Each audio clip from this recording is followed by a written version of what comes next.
बिलावर में जो हादसा हुआ है उस हादसे के ऊपर हमारे साथ आज एडवोकेट जुल्करनैन चौधरी जी हैं, जिनसे हम बातचीत करेंगे और पूछेंगे कि आखिर में वहां हुआ क्या है और खासतौर पे जो उनकी फैमिली है उनकी डिमांड क्या है। तो जुल्कर साहब, सबसे पहले आपका जो है खैर मकदम है स्ट्रेट लाइन में। मेरा पहला सवाल आपसे कि जो ये हादसा हुआ है, इस हादसे के ऊपर एमएलए बनी ने भी जो है बाज़ाब्ता स्टैंड लिया है, उस पर बयान भी दिया है। तो क्या लगता है आपको कि क्या जिस तरीके से ये पूरा वाक़ा हुआ है, इस वाक़े के ऊपर क्या होना चाहिए? क्योंकि डीसी साहब ने भी जो है इसके ऊपर इंक्वायरी इनिशिएट कर दी है, इवन कमेटी भी बनाई गई है। सबसे पहले आपने एमएलए साहब की बात से शुरू किया, तो मैं डॉक्टर रमेश्वर ठाकुर साहब का शुक्रिया अदा करना चाहूंगा। पूरी जम्मू कश्मीर की आवाम से और बिलखसूस Gujjar Bakarwal third largest population है, उसकी तरफ से उनका शुक्रिया अदा करूंगा कि उन्होंने ये दिखाया कि मजहब से ऊपर उठ के हक को हक और सच को सच किस तरह कहा जाता है, ये ठाकुर साहब ने दिखाया। जहां तक तल्लुक है मक्खनदीन की सुसाइड इंसिडेंट की, तो मैं आपको ये बताना चाहता हूं कि जम्मू कश्मीर की एडमिनिस्ट्रेशन ने, सिविल और पुलिस एडमिनिस्ट्रेशन ने सबसे पहले कानून की बात करेंगे।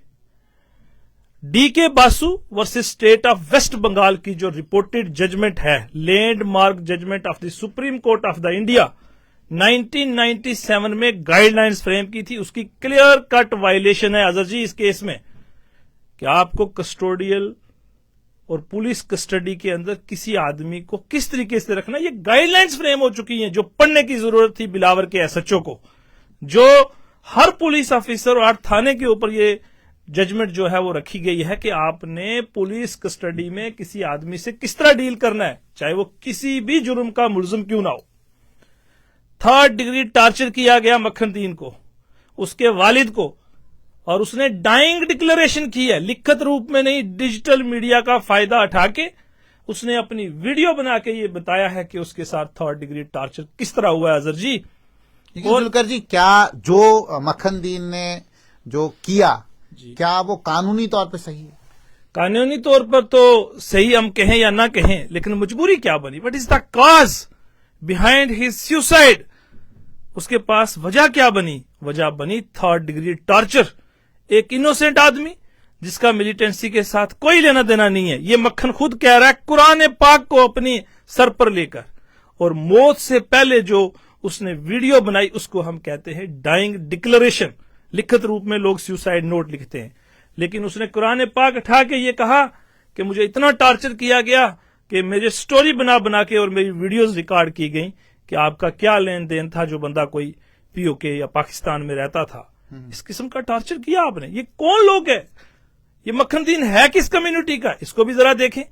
ये वो जम्मू कश्मीर के अंदर ही नहीं बल्कि पूरी दुनिया के अंदर रहने वाली गुज्जर बकरवाल तबके से ताल्लुक रखने वाला ये मक्खनदीन था, जिस कौम ने, अजहर जी आप जानते और मुझे गिनवाना नहीं चाहिए, अपने खून देकर इस मुल्क की सरहदों को बचाया। इस देश को, केस के ऊपर बात करते हैं। सबसे बड़ी बात यह है कि पहले भी एक भारतीय जनता पार्टी और पीपल्स डेमोक्रेटिक पार्टी के बीच में बाज़ाब्ता कोलिशन थी जम्मू कश्मीर में। उस वक्त भी एक हादसा कुठवा में होता है और उस हादसे के ऊपर सरकार गिर जाती है।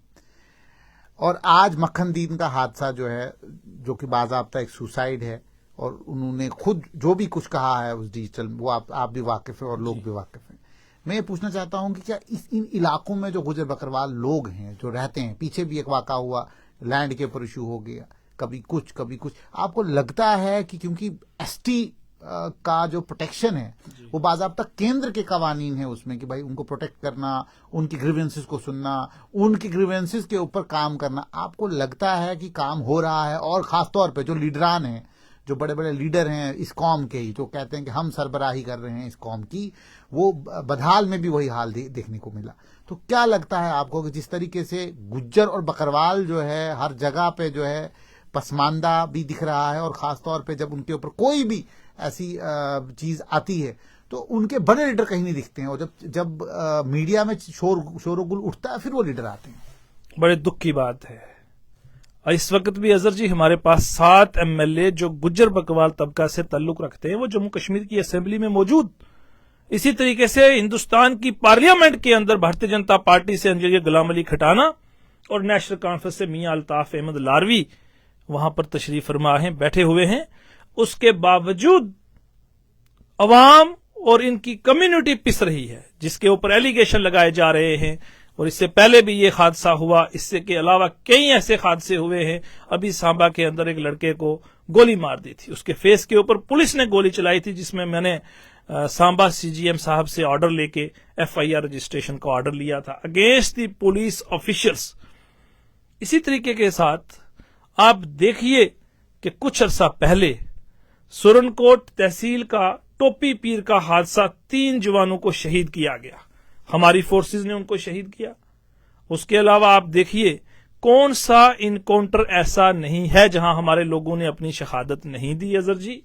और मैं याद करवाना चाहूंगा सर्वनाश ऑपरेशन हिल काका, उसमें तो गुज्जर बकरवाल तबका के लोकल्स ने अगर पार्टिसिपेट ना किया होता तो इस मुल्क की सरहदों को कैसे आपकी वफादारी पे सवाल नहीं है, सवाल ये है कि जो तंत्र है, जो ये किसी को मारना, कोई मर जाना, कस्टोडियल डेथ होना, वो तो कहीं ना कहीं जम्मू कश्मीर की तारीख में हर जगह संभव हुआ। और आज आपके पास एक इकोसिस्टम है, जिस इकोसिस्टम में आप बोल पा रहे हैं, आप इंसाफ की गुहार लगा रहे हैं। तो आपको लगता है कि जो सरकार है, जो केंद्र सरकार है, वो इसका कॉग्निजेंस लेगी और इसके ऊपर इंक्वायरी होगी?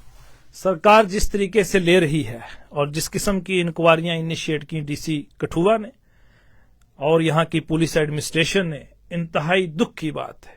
कानून में है कि नो वन इज द जज ऑफ हिज कॉज, कि कोई अपने केस का खुद जज नहीं हो सकता। पुलिस ऑफिसर जिसको आपने इन्वेस्टिगेटिंग ऑफिसर बनाया, मैं उसकी क्रेडिबिलिटी के ऊपर, इंटीग्रिटी के ऊपर उंगली नहीं उठा रहा, लेकिन वो अपने ऑफिशियल्स के खिलाफ किस तरह कार्रवाई करेगा। और वहीं जो डिप्टी कमिश्नर हैं, एक बाइस्ड अप्रोच के मालिक, एक ऐसी सोच के मालिक कि इन लोगों को यहां से कैसे खुदेड़ा जाए, एक बड़ी साजिश है ताकि ये लोगों के अंदर इस किस्म का टेरर फैल जाए, इस किस्म का डर हो जाए ताकि ये इलाका छोड़ के भाग जाए। इस किस्म की राजनीतिक अप्रोच के साथ ये काम किया जा रहा है। हमने कभी नहीं देखा, बाकी 22 डिस्ट्रिक्ट के अंदर भी हमारे अपने जाति, अपने तबके से ताल्लुक रखने वाले डिप्टी कमिश्नर श्रीनगर रहे, पुंछ रहे, रजौरी रहे, और इसी कठुआ डिस्ट्रिक्ट के अंदर हमारी कम्युनिटी से ताल्लुक रखने वाले आईएएस डिप्टी कमिश्नर रहे। आप एलिगेशन लगा रहे हैं डिप्टी कमिश्नर के ऊपर, लेकिन उन्होंने प्रॉपर कमेटी एक फ्रेम की है। उस कमेटी अजहर जी, तहसीलदार क्या करेगा? मैं कह रहा हूं आपकी डिमांड क्या है? देखिए, डिप्टी कमिश्नर का फर्स्ट जो काम होता है वो होता है जल्द से जल्द इंक्वायरी, एक कमेटी बनाना और उसके बाद उसके ऊपर काम करना।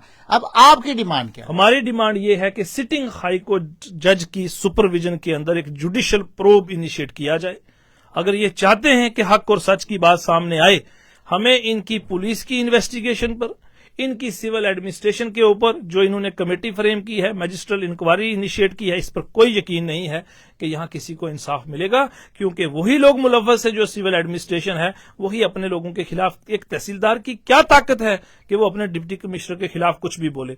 एक पुलिस ऑफिसर की क्या ताकत है कि वो अपने ऑफिसर्स के खिलाफ कोई कार्रवाई करे? हम ये डिमांड कर रहे हैं, लगातार डिमांड कर रहे हैं कि अगर आपने लोगों का विश्वास रूल ऑफ लॉ के ऊपर साबित कर एस्टेब्लिश करना है, तो आप एक independent judicial probe under the supervision of a sitting high court जज की सदारत के अंदर हो, ताकि पता लगे कि किस किस्म से उसको टॉर्चर किया गया। सुसाइड जो है वो एस्टेब्लिश है, उसका कॉज भी एस्टेब्लिश है। अब उसमें कुछ साबित करने की जरूरत नहीं, किस किस्म की इंक्वायरी करना चाहते हैं। क्या आपको लगता है कि जो सरकार, जम्मू कश्मीर की सरकार है, वो इसमें जो है एक्टिव रोल अदा करेगी और खासतौर पे खुद जो है सरकार इस पर कॉग्निजेंस लेगी और गृह मंत्रालय को चिट्ठी लिखेगी कि जल्द से जल्द इसके ऊपर एक इंडिपेंडेंट प्रोब किया जाए? देखिए, जिस किस्म से हमारे लेफ्टिनेंट गवर्नर साहब आए दिन बड़े बड़े फंक्शंस में ये कहते हैं कि मैं यहां पर रूल ऑफ लॉ को एस्टेब्लिश करने के लिए बैठा हूं, तो अगर वो रूल ऑफ लॉ को, जो उनकी कहनी, करनी और कथनी में अगर फर्क नहीं है, तो वो इस केस में ये एक टेस्ट केस करके दिखाएं कि वाकया में वो। नहीं, मैं सरकार का पूछ रहा हूं, आप गवर्नर साहब को बीच में लाए। मैं ये कह रहा हूं कि अगर सरकार करना चाहती है तो करके दिखाए। आखिर कब तक हम इंतजार करते रहेंगे? कितनी बार हमें गुहार लगानी पड़ेगी? और सरकार को चाहिए कि जल्दी से जल्दी इस मामले के ऊपर संज्ञान ले और ये दिखाए कि हम अवाम के साथ हैं। ह्यूमन राइट्स की वायलेशन है, शरे आम इसकी दजियां उड़ाई जा रही हैं, सुप्रीम कोर्ट की कैटिना ऑफ जजमेंट्स की वायलेशन है, और इस किस्म से इन लोगों को टॉर्चर किया गया, इसको तंग किया गया, थर्ड डिग्री टॉर्चर दिया गया, इसको हरगिज बर्दाश्त नहीं किया जा सकता, क्योंकि हम एक उस कंट्री में रह रहे हैं जहां डेमोक्रेसी की बात होती है, जहां इंसाफ की बात हो रही है, जहां इक्वलिटी की बात हो रही है। वहां 22 अप्रोच के मुताबिक जिस तरह कल लोगों को गाड़ियों से उनके नाम पूछ पूछ के उतारे गए, उसके आखिरी रसूमात जो उसका जनाजा था उसमें शरीक नहीं होने दिया। तो ये क्या दिखला रहा है कि आप ये इस कौम को, इस पर्टिकुलर कम्युनिटी से ताल्लुक रखने वाले लोगों को दबाने का काम कर रहे हैं, जिसको हरगिज बर्दाश्त नहीं किया जाएगा। अगर सरकार यहां चाहती है, लेफ्टिनेंट गवर्नर की सरकार यहां चाहती है और यहां के उमर अब्दुल्ला साहब की सरकार ये चाहती है कि लोगों का विश्वास रूल ऑफ लॉ के ऊपर बने, तो फौरी तौर के ऊपर जुडिशियल प्रोब जो है वो इनिशिएट किया जाए, जिसमें सिटिंग हाई कोर्ट जज को उसकी सुपरविजन के तहत इस इन्वेस्टिगेशन को कंक्लूड करके जो लोग भी कल्प्रिट हैं, जिनकी वजह से पुलिस का नाम बदनाम हो रहा है, कुछ लोगों की वजह से, जिनकी वजह से सिविल एडमिनिस्ट्रेशन के अंदर कुछ लोगों की वजह से, ब्लैक शीप्स की वजह से नाम उनका बदनाम हो रहा है, उसको रोका जाए। वरना ये जो दुख की घड़ी है, इस वक्त हम उस फैमिली के साथ हैं, सारे लोगों के अंदर गुस्सा है। अजहर जी, इस किस्म के मामले किसी दुश्मन के साथ भी हों, किसी कौम के साथ हों, किसी तबका से ताल्लुक रखने वाले लोगों के साथ हों, उसको हरगिज बर्दाश्त नहीं किया जा सकता, एक उस सोसाइटी में जहां हम इंसाफ की बात करते हैं। हमारे साथ है एडवोकेट जुल्फिकार नैन चौधरी, जिन्होंने संक्षेप में ये बात कही कि सरकार को जल्द से जल्द वहां पर जुडिशियल प्रोब जो है करना चाहिए और जल्द से जल्द जो है बाजाब्ता एक सिटिंग जज के मातहत जो है कमेटी बनानी चाहिए, जिसमें फेयर इंक्वायरी हो और जिसमें निष्कर्ष निकाला जाए और खासतौर पर सच्चाई को सामने लाया जाए और उस परिवार को इंसाफ दिया जाए। जुड़ते हैं स्ट्रेट लाइन के साथ, देखते हैं स्ट्रेट लाइन। हम ऐसी ही खबरों से आपको रूबरू करवाते रहेंगे।